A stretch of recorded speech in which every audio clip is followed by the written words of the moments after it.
Hello friends, આજના લેક્ચરની અંદર topic આપણે જુદી જુદી રીતે લસાઅ અને ગુસ્સાની જે રીત છે કે જેની અંદર તમને વિધાનો આપ્યા હોય અને એમાંથી ક્યારે ગુસ્સા મેળવાય ક્યારે લસાઅ મેળવાય તેની ચર્ચાઓ જોવાની. તો એની અંદર ટેક્સના 3 દાખલા છે અને એક અલગ દાખલો કે જો આની અંદર ફેરફાર કરી હોય ટેક્સ સિવાયની રકમ તો કઈ રીતે પૂછી શકે. આની અંદર થોડોક ફેરફાર છે એટલે કે આ દાખલાને તમારે ખાસ સમજી લેવો. સમજી લેજો પછી તમને તરત બધી માહિતીઓ આવડી જશે. તો સૌથી પહેલું આપણે વારાફરતી રકમ જોઈએ ક્યારે ગુસ્સા અને ક્યારે લસાઅ મેળવવો પડે તેની પણ ચર્ચાઓ કરીએ. તો એક મીઠાઈ વાળા પાસે 420 નંગ હું રહેલું છે કાજુ બરફી અને 130 નંગ જે બદામ બરફી છે તે બરફીને 3600 રૂપિયા ગોઠવાય. એટલે કે એક પછી એક બરફીને ઉપર આપણે ગોઠવવી છે અને દરેક બરફીની સંખ્યા કેવી રાખવી છે સમાન. આ શબ્દ તમારી માટે અગત્યનો છે. જ્યારે તમને પ્રશ્ન કરેલો હોય કે સમાન સંખ્યામાં ગોઠવણી કરવી એટલે કે દરેક થપ્પી સરખી જ ગોઠવાય. સરખા શબ્દનો અર્થ આપણે અગાઉ જ્યારે ગુસ્સાના દાખલાઓ જોયા ત્યારે જોયું હતું કે ગુસ્સા એટલે આપણે સરખી સંખ્યા લઈએ છીએ. તો જ્યારે સમાન શબ્દ આવે ત્યારે ગુસ્સા આવે. બીજું કે જ્યારે ગુસ્સા હોય ત્યારે હંમેશા શું કરે તો કે ઓછામાં ઓછી જગ્યા રોકે. એટલે કે તમારો જવાબની શરૂઆત કરો ત્યાં જ તમારે લખવું પડે કે અહીં તાસકમાં ઓછામાં ઓછી જગ્યા રોકે તે રીતે દરેક થપ્પી સમાન સંખ્યાની બને છે. તે માટે ગુસ્સા 420 નંગ અને 130 નો આપણે મેળવવો પડે કારણ કે 130 નંગ હું આપેલું છે તો કે બદામ બરફી આપેલી છે. તો આ ખાસ તમારે લખવું જરૂરી છે પહેલા અને પછી તો કે તમે કોઈ પણ રીતે ગુસ્સા મેળવી શકો. યુક્લિડની રીતે પણ મેળવી શકાય, અવિભાજ્ય અવયવની રીતે પણ મેળવી શકાય અને તમે લસાઅ મેળવવાનો હોય ત્યારે સૂત્ર દ્વારા પણ મેળવી શકો. તો અહીંયા આગળ પહેલા દાખલામાં આપણે યુક્લિડની રીતે એટલે બધી રીતે આપણે રેફર થઈ જાય. તો 420 છે એને આપણે કેટલા વડે ભાગાકાર કરીએ છીએ 130 વડે. 420 ને તમે કેટલા વડે ભાગાકાર કરશો તો કે 130 વડે. હવે 13 ના ઘડિયામાં 42 થી ન આવતો તો સ્પષ્ટ છે કે 13 તેરી 39 તમારે લખવું પડે. તો 130 તેરી અને પછી કેટલા વધે તો કે 390 ઓલરેડી થઈ જાય છે તો 30 વધે છે. બીજું તો કે હવે જે તમારો ભાજક હોય છે એ પહેલા આવે છે એટલે કે ભાજક પછી શું આવે શેષ. એટલે કે 130 અને 30 તો 30 ચોક તમને ખબર પડી જાય કે 120 થાય. 130 ને 30 વડે ભાગાકાર કરો તો 30 ચોક 120. 120 હતા તો 130 માંથી 120 બાદ કરો તો 10 વધે. ફરીથી તમારું ભાજક છે એ ભાજ્ય બનશે તો 30 ને તમે કેટલા વડે ભાગાકાર કરશો 10 વડે ભાગાકાર કરશો તો 10 ચોક 40 અને પ્લસ શું થઈ જશે તો કે શેષ 0 થઈ ગયું. જ્યારે શેષ 0 થાય ત્યારે તમારો જવાબ છે ભાજક.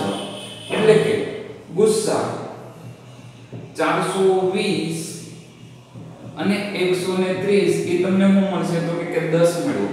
આનો અર્થ જો કે દરેક થપ્પીમાં તમારે 10-10 બરફી ગોઠવવી જોઈએ કે જેથી તાસ માટે ઓછામાં ઓછી જગ્યા રોકે. એટલે વિધાન તરીકે નીચે તમારે લખવાનું દરેક થપ્પીમાં 10-10 બરફી ગોઠવવી જોઈએ કે જેથી તે તાસકમાં ઓછામાં ઓછી જગ્યા રોકે.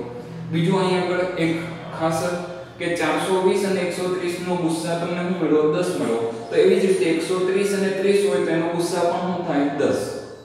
30 અને 10 નો ગુસ્સા પણ શું થાય 10. એટલે કે અહીંયા આગળ જે તમને ક્રમિક સંખ્યાઓ મળે બધાનો ગુસ્સા છેલ્લે કેટલો હોય 10 જ હોય એ પણ એક ખાસ ધ્યાનમાં રાખો.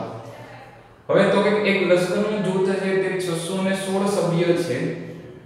એ લશ્કર બેન્ડના 32 સભ્યની પાછળ કૂચ કરે. એટલે કે આગળના ભાગે જે 32 સભ્ય બેન્ડ લઈને છે અને પાછળ આખું લશ્કરનું સભ્ય જૂથ ચાલે છે એટલે કે કૂચ કરે છે. આ એક પ્રકારનું પ્રદર્શન છે.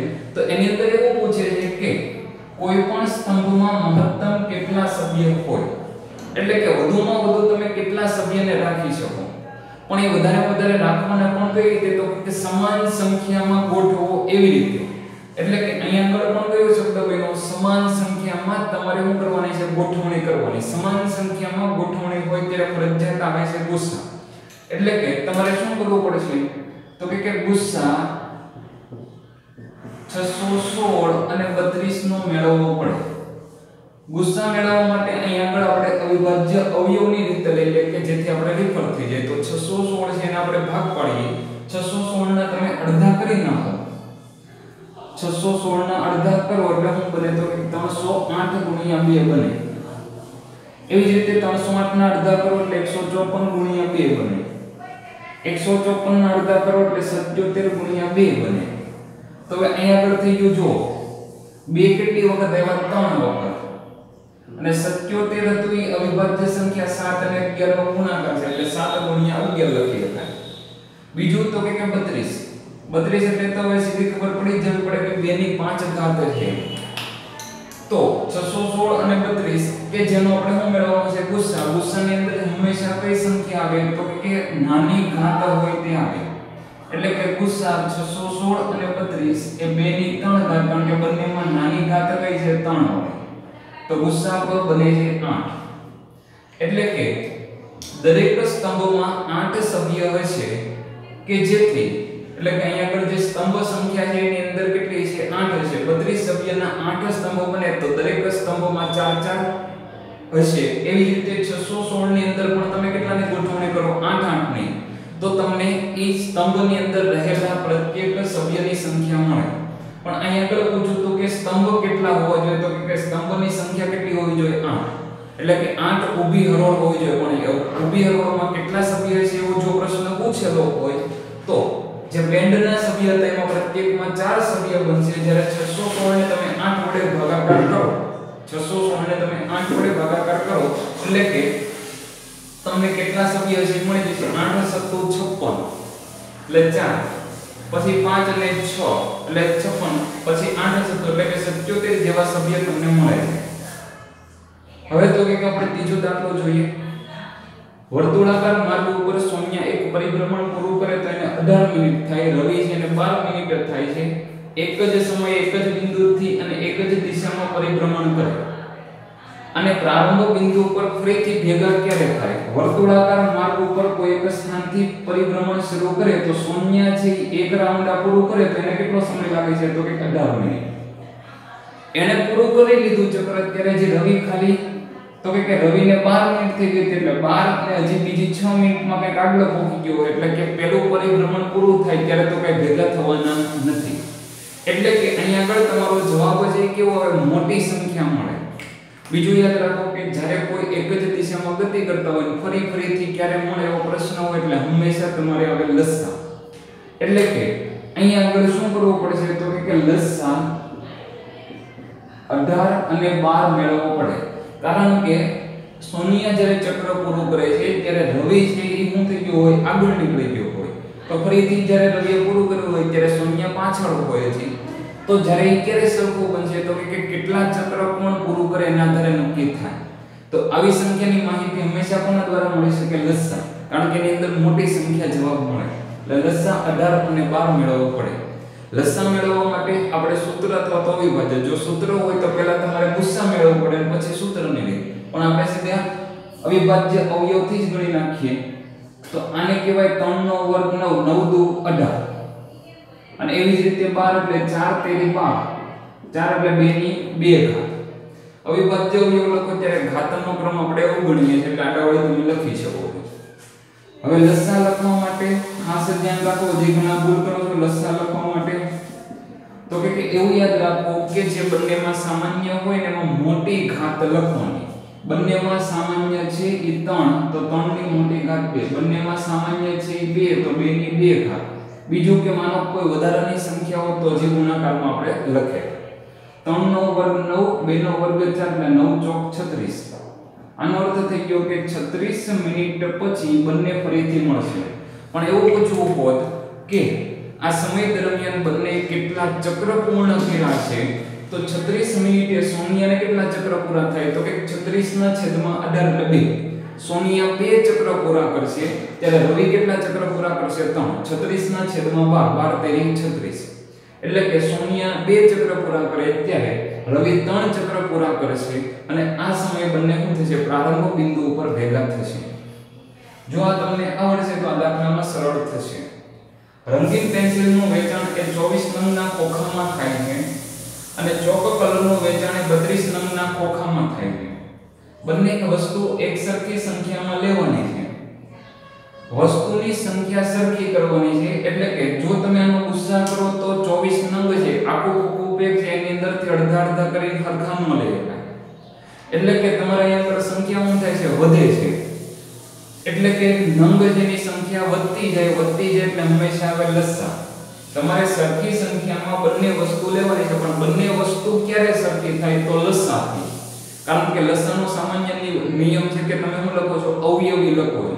6 અને 12 છે તો એ બંને ક્યારે સરખા થાય, તો કે 6 ના અવયવી લખો, 12 ના અવયવી લખો. તો એ બંનેમાં જે પહેલી સામાન્ય સંખ્યા હોય એને શું કહેવાય, લસા લીધો એમ કહેવાય, એટલે કે બંનેમાં 12 આવે.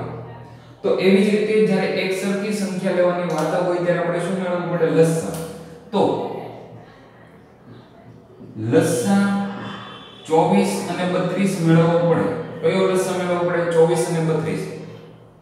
જો ખાલી સમાન શબ્દ હોય, ખાલી સમાન હોય તો તમારે કયું કરવું પડે, તો કે મોટી અને નાની ઓછામાં ઓછી જગ્યા કે તે રીતે ગોઠવવાનું હતું. એટલા માટે હું કર્યું હતું, તો કે ગુસ્સા લીધો તો અહીંયા આગળ તો કે વસ્તુ જેની સંખ્યા વધે છે, સંખ્યા વધે છે એટલા માટે હું આપણે લીધું છે લસા.